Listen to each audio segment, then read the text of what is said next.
Right, this one is called Hustler at the Office Party. Um, and when I was growing up, Wesley Snipes was my favorite action hero. Um, and I wrote this one mainly because one of those things that happens to a lot of black people is that you go somewhere new and people say, "Oh, oh, you look like Idris Elba." Like I went to Turkey, and they're going, "Bob Marley." You know what I mean? You know what I mean? It's so tiring. so, so, so I wrote this one, because it changes. I mean, I went to South America many years ago. They were going like Frank Bruno. I've you know, I've, I've been to places they've got Michael Jackson when he was white. Now, you know what I mean? So, this one's called Hustler at the Office Party. Right. I'm assuming you all know who Wesley Snipes is. All right, cool. Right. It's a hustlers, pimps, and hoes party. Did you get the memo? Yes. Are you one of those nerds who's always turning up as obscure film characters? Who are you? Idris Elba always looks like himself in the movies. Suit. There's no black James Bond. Are you Barack Obama or Harold from the Halifax adverts? No, I'm Wesley Snipes in New Jack City. You've got a bomber jacket on this time. I'm Wesley Snipes, passenger 57. You're taking your top off. I'm Wesley Snipes in Demolition Man. Yeah. It's a hustlers, pimps, and hoes party. Didn't you get the memo? Dress code, snapback hat, gold chains, well-known superhero or icon. Which era Michael Jackson are you? I can't tell by the tone of your dancing or actions. I'm Wesley Snipes in the bad video. Yeah. Hey, we missed you at the party this year. You're always so much fun. I'm being Wesley Snipes in jail for tax evasion.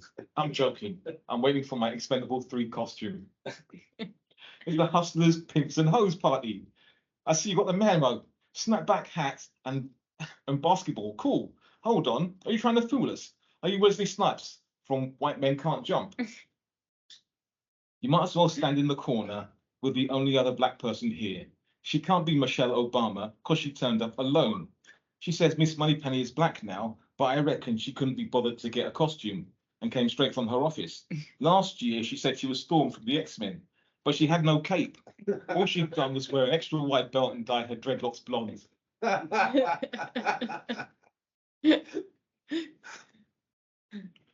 um, uh, yeah, short one now. Mindfulness in 3 words. Apologies not accepted. Um, oh, right. This one is called Forget Me Not.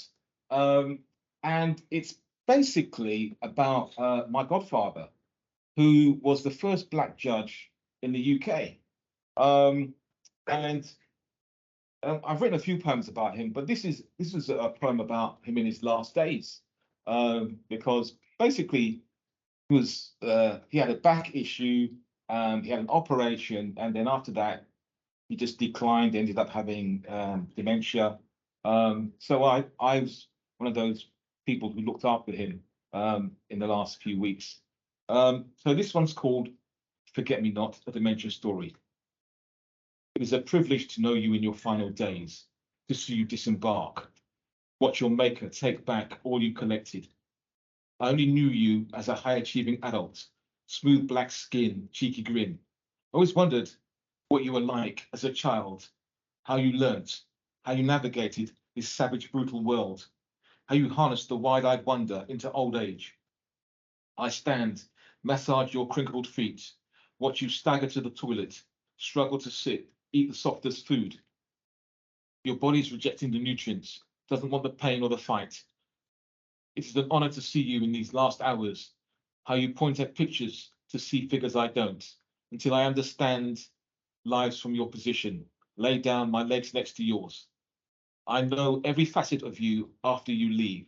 I will cry, but I will always carry your vision. Hold on and share your wide-eyed wonder till it's my time to go.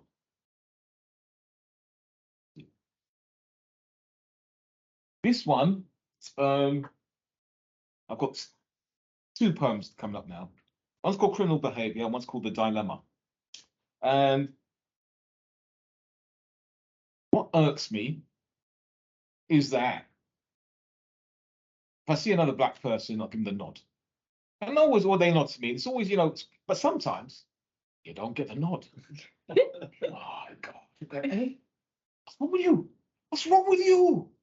I mean, so this one's about that. The crime punishable by life imprisonment to fail to acknowledge the presence of another black person is a crime punishable by death to fail to acknowledge the presence of your blackness. This next one's called The Dilemma, and this one has come into my head recently because of Tiger Woods, because Tiger Woods, the golfer, he was offered $800 million dollars by the Saudis to join their golfing league, and he turned it down due to loyalty to the American Golf Association. And now the American Golf Association has done a deal with the Saudis.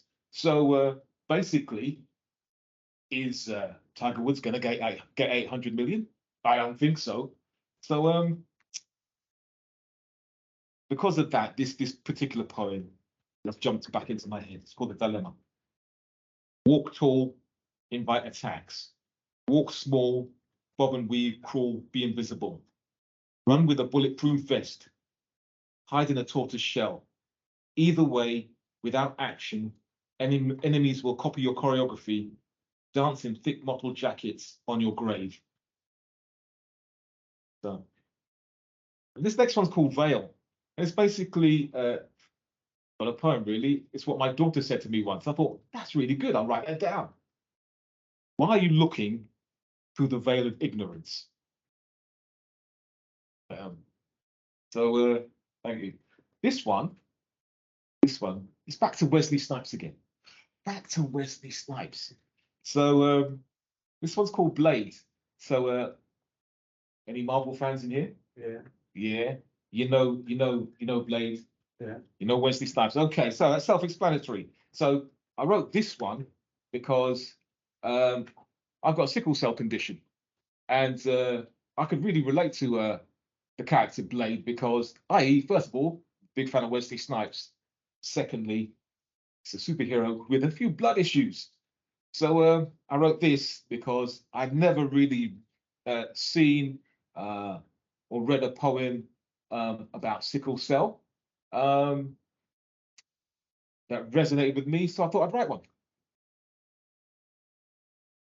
Tie down, hold arms, bite, inject, breathe, feel better, no. The ache inside rips from head to toe, disruption, another sickle cell crisis, hospital bed, holler. Imagine a superhero, black, strong, the same blood issues, big heart, corpuscles, vessels, breathe, take in more, sleep. I am Wesley Snipes. I can leap, kill, behead. Everybody wants to be me. Black skin, shades, trench coat, all days. Never fear anything, even the cold. New blood gives me superpower. I'm filling up on serum and extra vitamin B. I am Blade, my arch nemesis. Ice, snow, fatigue. I'm a day walker with a jumper and lycra tights. I can't be defeated. Keep your Iron Man, Batman, Green Hulk, Spider-Man. A billionaire who ain't right in the head, Marvel. A billionaire who ain't right in the head, DC. A fat bully with anger issues. A white kid who's never in school and gives his auntie grief. Black Panther mask? No. I will bare my teeth. I am Blade. Black superhero with occasional blood issues. When I am juiced up, I'm going to kill all the vampires. I'm Wesley Snipes. As soon as I get this transfusion done, I'm going to be the boss of my world at night when no one is looking. So this next one is Dick Whittington Part 2. So Part 1 was about me talking about my son, and so I've done a response, like imagine my son talking back to me. Liquidity Part 2. Sorry I don't call as much as I used to, even though you bought me the latest iPhone. You feel I'm keeping big city secrets from you. You don't know the half of it, Dad.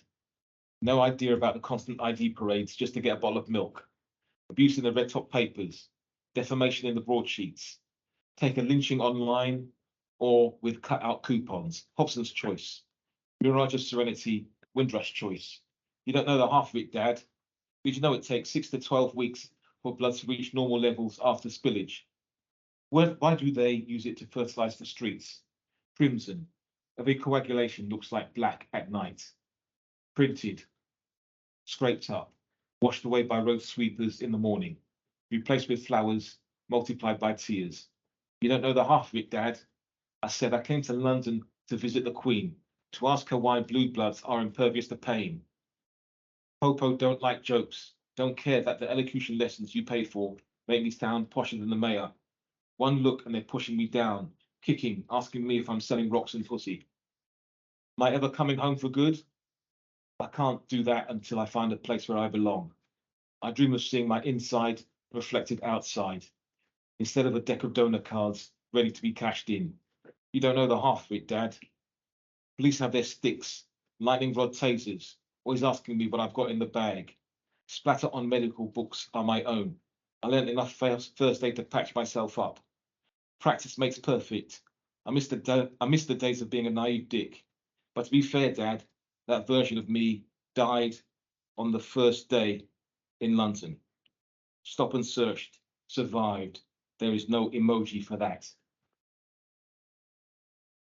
Okay, I've got 2 more to do.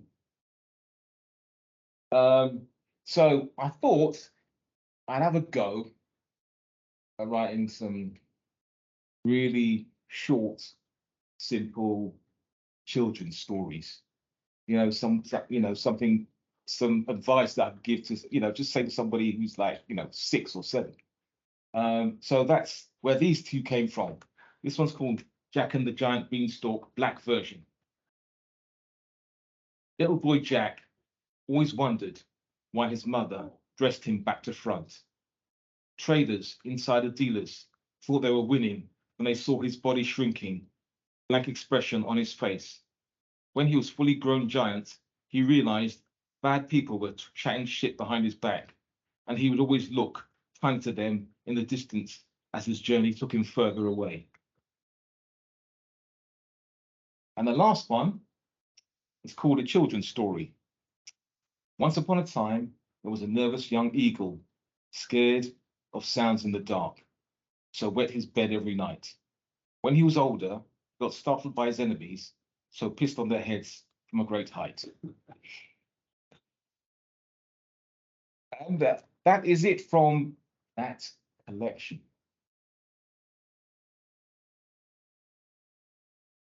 So, any questions? You just keep on reading. Well, I can, because I have another folder. So, have you got any questions about that collection? Well, just knowing your work generally, but also it's apparent in that collection as well, or at least from the stuff that you read out there.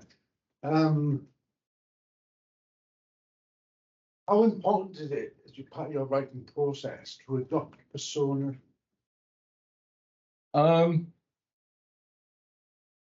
It's not important at all. It's about the outcome, right? I'm very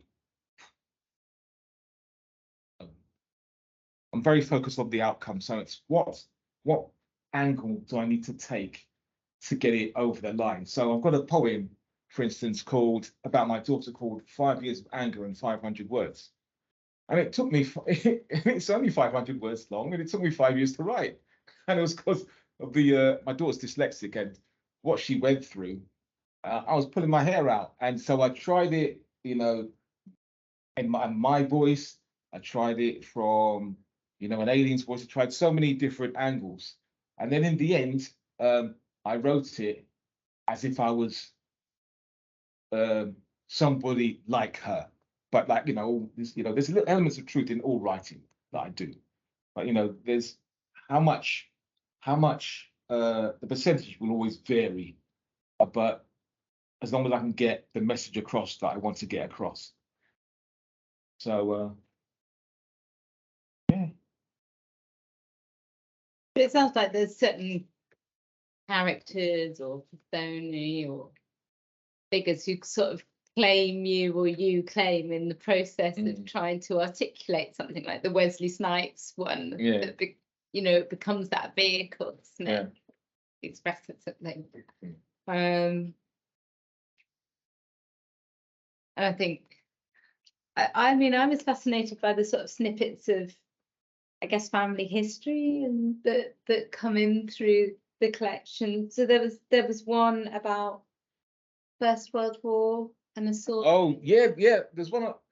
Well, the one about the First World War. The reason why I'm not reading that one, not because it's long. It's 3 voices in that.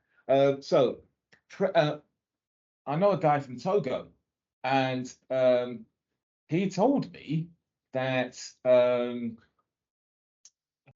think I can't remember the Second World War. I think it started the first deaths were in Togo.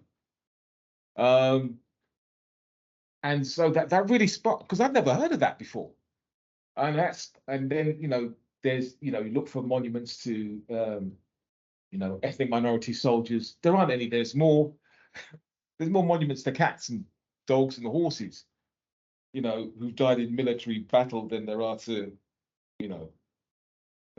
people from black ethnic minorities who fought for Britain. So so I wanted to get that across, and the only way I could get that, because that one took me a long time to write. It's like I had to go for 3 voices. I go like, okay. So there's I started off with the Winston Churchill phrase, we'll fight them on the beaches, etc. Then you go to more and more extremes, and in that particular one, I say like, okay, well, I've heard rumors from my grandparents. The character says that he's heard rumors from his grandparents about, okay, that black people like fought in the war, but like there's no monument, so it's not written down. It can't be true. My grandfather must be senile. So yeah, one of my driving forces is, like I said earlier, there was, my favorite subject growing up was history, and then you go to do like O levels, etc.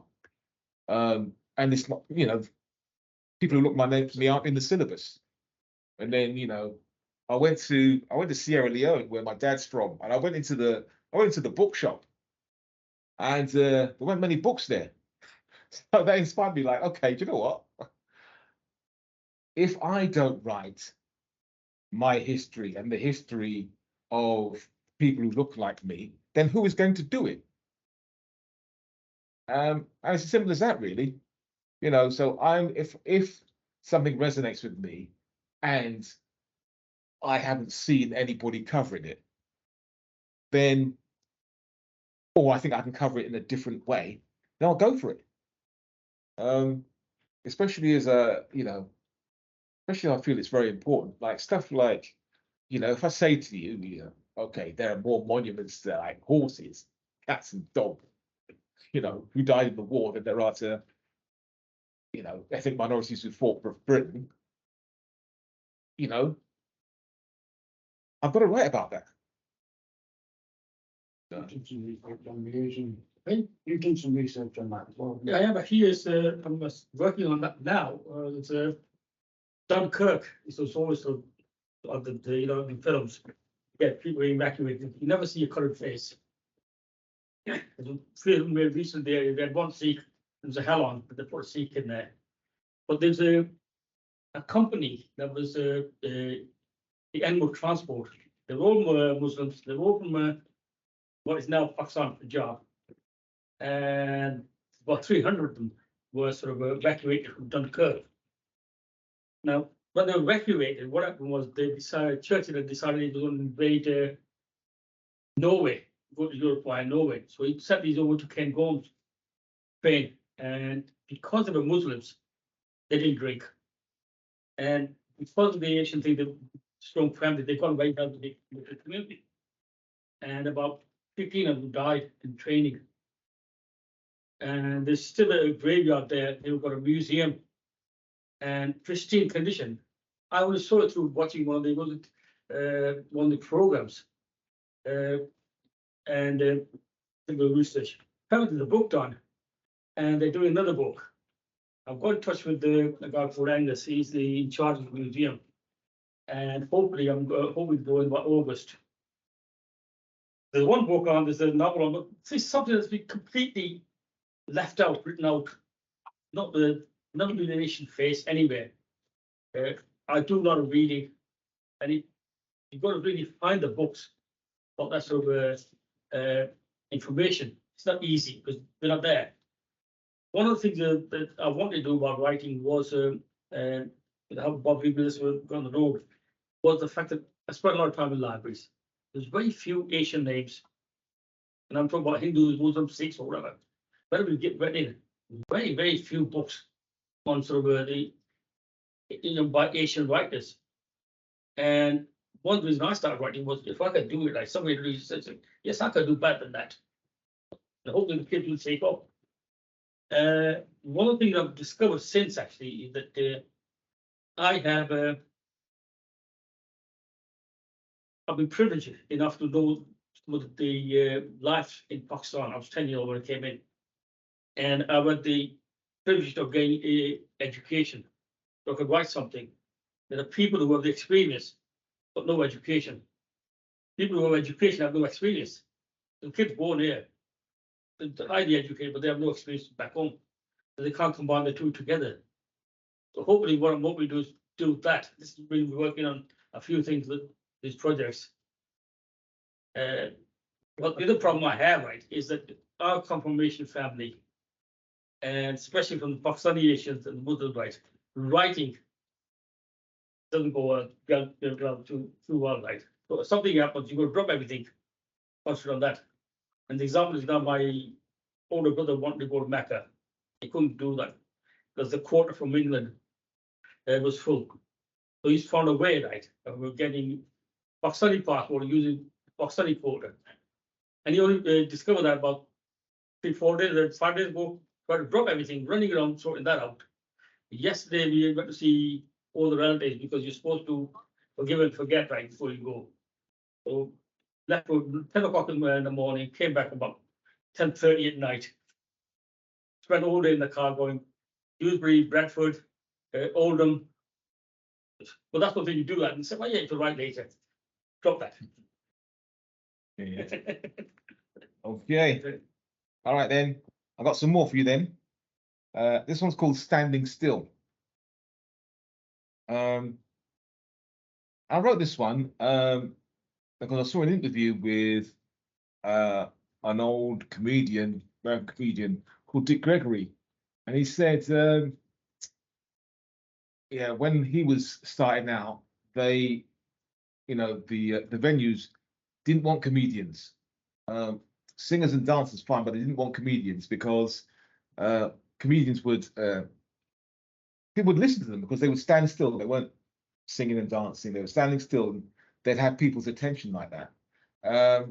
And so this is based on that phrase. So this one's called Standing Still. You can jive, you can smile, you can sing, you can dance, but you can't stand still. You can have Latin hips and African lips, but you can't stand still.